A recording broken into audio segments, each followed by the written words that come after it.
Welcome to the hottest movie review on the internet today, the A-List Review. I'm your host, the game changer, Wes Troop. And in this episode, I'm here to review the latest film to hit theaters and HBO Max. Let's get ready to rumble! Because my review of the 2021 action sci-fi film, Godzilla vs. Kong, coming up now.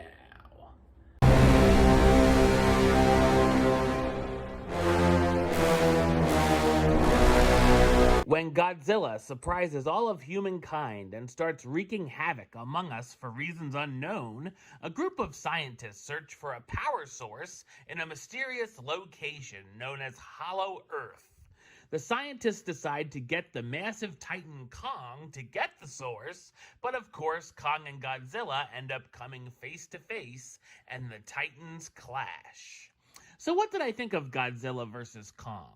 I thought it's an entertaining monster action film.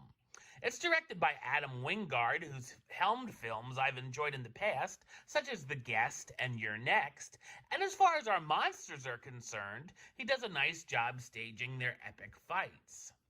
As far as the monster verse, it certainly has had its ups and downs. I wasn't glad that I enjoyed this more than the last entry, Godzilla King of Monsters, which I thought was rather disappointing. On the bright side here, the film delivers on what we're here for, which of course is Kong fighting with Godzilla. Their battles, taking place in a couple of interesting settings, are awesome and very enjoyable, and no matter who you're rooting for, both of them certainly get some fun moments. The CGI for both of the characters is incredible as well, and certainly the best that we've seen these two icons have looked on film. The movie really does belong to Kong, though, as it follows him as he goes on the journey from Skull Island to New World, and Godzilla shows up in almost a number of extended cameos to fight and cause chaos. There are some moments that borrow ideas from other Monster Clash movies, but it's still amusing to see it play out here.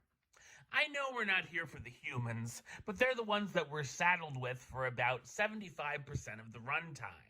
I found only one person in the entire film to be interesting or even likable, and that's Jaya, the young deaf girl who communicates with Kong and gives us a touching moment or two. It says something that the only characters I cared about were the three that didn't talk. The rest of the humans are horribly annoying or boring, especially two of them that seem to only speak in wisecracks or one-liners, and I wanted almost all of them to become Lizard or Gorilla Lunch. I also never want to hear a fan of this film criticize Rey from Star Wars, as the character that Millie Bobby Brown plays is the be-all, end-all Mary Sue. The human villains who are thrown in are incredibly lame as well. There's a ton of forced comedy thrown in, almost all of which is awful, and I didn't laugh once. The story that's here to pad the film out sucks, and is filled with uninteresting or facepalm-inducing subplots. I feel like a terrific 25-minute cut of the movie could exist.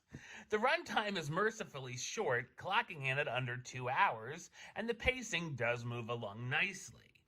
The cast stars Alexander Skarsgård as Dr. Nathan Lind, the geologist and author who suggests Kong could lead them to Hollow Earth, Millie Bobby Brown as Madison Russell, the teen who's trying to figure out why Godzilla is acting the way he is, Rebecca Hall as Dr. Eileen Andrews, the anthropologist and linguist who studies Kong, Brian Tyree Henry as Bernie Hayes, the former technician turned conspiracy theorist podcast host, Elza Gonzalez as Maya Simmons, a top executive who comes along to make sure things go according to plan, and Kaylee Hoddle as Jaya, the young orphan who shares a special bond with Kong.